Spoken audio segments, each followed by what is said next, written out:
तो जैसा कि मैंने पिछली वीडियो में बताया था कि कितनी बड़ी अपॉर्चुनिटी है रूफटॉप सोलर मार्केट में। अब मैं आपको इस वीडियो में ये बताऊंगा कि रूफटॉप सोलर मार्केट इतनी तेज़ी से ग्रो क्यों कर रहा है, किन कारणों से ग्रो कर रहा है और इसमें एंटर हम कैसे कर सकते हैं, उसके लिए हमें क्या क्या सीखना और क्या क्या करना पड़ेगा।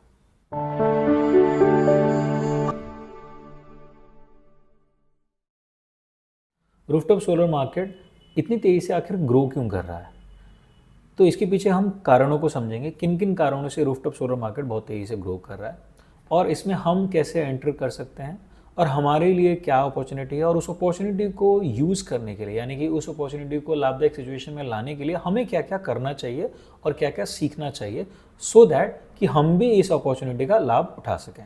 तो सबसे पहले समझेंगे हम कि रूफटॉप सोलर मार्केट इतनी तेज़ी से ग्रो क्यों कर रहा है। तो मैं आपको बता दूं, जैसे कि मैंने आपको बताया था एक वीडियो में कि 2012 से लेकर 2023 तक हमने सिर्फ और सिर्फ 10% के आसपास का इंस्टॉलेशन हमने किया है, यानी कि करीब करीब 90% मार्केट अभी भी ओपन है, राइट। इसके पीछे के रीजंस क्या हैं, आइए समझते हैं। इसके पीछे के रीजन दो कैटेगरी में समझते हैं। पहला है रीजन मार्केट रीजन, दूसरा रीजन है कंज्यूमर रीजन। तो कंज्यूमर को समझेंगे बाद में, पहले समझते हैं मार्केट रीजन क्या है। मार्केट में गवर्नमेंट की तरफ से और इकोनॉमिकल लेवल पे और वर्ल्ड लेवल पे जो क्लाइमेट इश्यूज को सॉल्व करने के लिए जो अग्रसर पैर बढ़ रहे हैं और जो इस एरिया में ध्यान दिया जा रहा है, उस प्रेशर की वजह से सभी लोग एक सस्टेनेबल सॉल्यूशन की तरफ जा रहे हैं और एक क्लीन एनर्जी सॉल्यूशन की तरफ जा रहे हैं।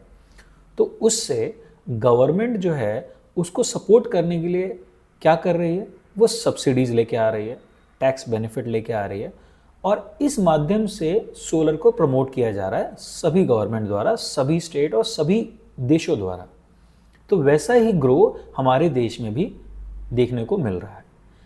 दूसरा रीज़न है मार्केट का कि पिछले 20 सालों में जो प्राइस है सोलर का वो बहुत ज़्यादा डिक्लाइन हुआ है, यानी कि प्राइस डिक्लाइन होने से हमारी जो परचेज पावर है वो बढ़ गई है। दूसरा, 20 साल पहले जो हमारी लोकल कॉस्ट ऑफ इलेक्ट्रिसिटी, यानी कि इलेक्ट्रिसिटी का टैरिफ, यानी इलेक्ट्रिसिटी कितने रुपए मिलती थी, कितने रुपए यूनिट मिलती थी, वो रेट और आज के रेट में इंक्रीमेंट आया है। तो यानी कि प्राइस हमारा इलेक्ट्रिसिटी टैरिफ बढ़ा है और सोलर का प्राइस घटा है। तो अभी एक सिचुएशन ऐसी क्रिएट हो गई है जिसमें सोलर से जनरेटेड जो इलेक्ट्रिसिटी है वो नॉर्मल, यानी कि जो आप अपने विभाग या ग्रिड या डिस्कॉम से जो इलेक्ट्रिसिटी लेते हैं उससे कम आ गया है। तो ऑब्वियसली बात है कि आपके पास एक ऑल्टरनेटिव सॉल्यूशन है जो कि सस्टेनेबल है, जो कि पॉल्यूशन फ्री है, ऊपर से वो फाइनेंशियली बेटर भी है, इकोनॉमिकल भी है। तो इस केस में मार्केट का रुझान, यानी कि मार्केट जो है ये समझ रहा है कि सोलर एक अच्छा ऑप्शनल है। दूसरा, इसकी लॉन्ग टर्म लॉन्जेविटी और रिलायबिलिटी।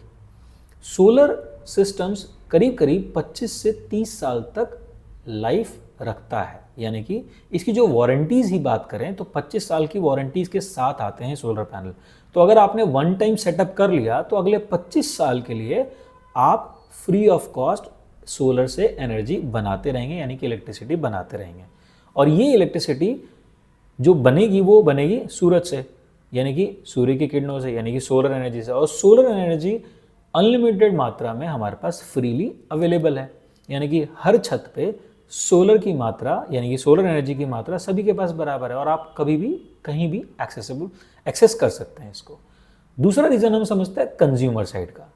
कंज्यूमर साइड में क्या चेंजेस आए हैं, तो पिछले कोविड के टाइम से लोगों में एक क्लीन एनर्जी और सस्टेनेबल सॉल्यूशन की तरफ बढ़ा है सोच, यानी कि क्लीन एनर्जी की डिमांड बढ़ गई है।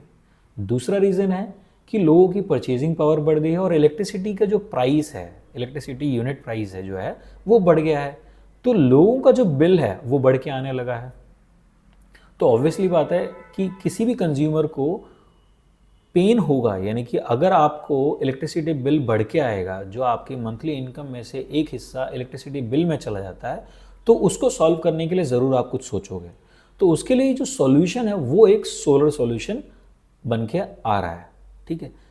तीसरा, इसका एनवायरमेंटल इम्पैक्ट भी है, जो कि जैसे कि मैंने आपको बताया कि क्लीन एनर्जी की डिमांड बढ़ गई है। तो उसका रीज़न पीछे ये है कि हम जो इलेक्ट्रिसिटी अभी यूज़ कर रहे हैं वो फॉसिल फ्यूल से जनरेट होकर आ रही है, ये जो इलेक्ट्रिसिटी यूज़ करेंगे हम वो रिन्यूएबल एनर्जी से जनरेट करेंगे, तो इससे कोई पॉल्यूशन नहीं होने वाला। तो यानी कि हम एक अच्छा इम्पैक्ट क्रिएट करेंगे एनवायरनमेंट के ऊपर और आने वाली जनरेशन के लिए भी एक अच्छा वातावरण लेके आएंगे। तो इन दो कारणों से जो सोलर में जो बढ़ोतरी आई है, अवेयरनेस, प्राइस पैरिटी और मार्केट के लिए सपोर्टिव पॉलिसीज एंड स्कीम्स, तो इससे हमने समझ लिया कि मार्केट इतना बड़ा क्यों है, क्यों ये ग्रो कर रहा है ईयर ऑन ईयर, और इसमें कितनी बड़ी अपॉर्चुनिटी है। अब हम इसमें एंटर कैसे कर सकते हैं और हमारे लिए कितनी बड़ी अपॉर्चुनिटी है।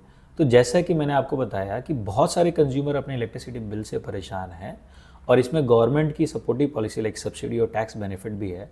तो आप रेजिडेंशियल प्लस कमर्शियल दोनों ही टाइप के कस्टमर्स को अप्रोच कर सकते हो in order to advise them to go solar to solve the problem, यानी कि अपनी इलेक्ट्रिसिटी बिल की समस्या को या इलेक्ट्रिसिटी की ही समस्या को सॉल्व करने के लिए आप सोलर का ऑप्शन उनको सुझाव दे सकते हो, या तो उनको सजेस्ट कर सकते हो या एडवाइस कर सकते हो। उसके लिए आपको एडवाइस करने के लिए आपको बहुत सारी चीज़ें का नॉलेज होना ज़रूरी है।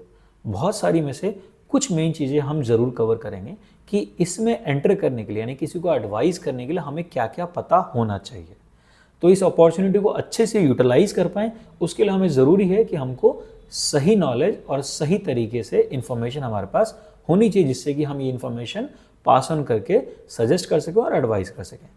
तो मैं नेक्स्ट वीडियो में आपको समझाऊंगा कि हमें किन किन बातों पे ध्यान देना है, किन किन चीज़ों को हमें सीखना है, जिससे कि हम कस्टमर्स को यानी कि लोगों को सही तरीके से सुझाव दे सकें या उनको एडवाइस कर सकें, जिससे कि वो सोलर लगाएं और हमारे लिए एक अपॉर्चुनिटी क्रिएट हो सके, जिससे कि हम अपने लिए कुछ अर्न कर पाए by doing some sort of business, यानी कि कुछ बिजनेस कर सकें या तो किसी कंपनी के साथ जुड़ के काम कर सकें या इसमें कोई करियर बना सकें।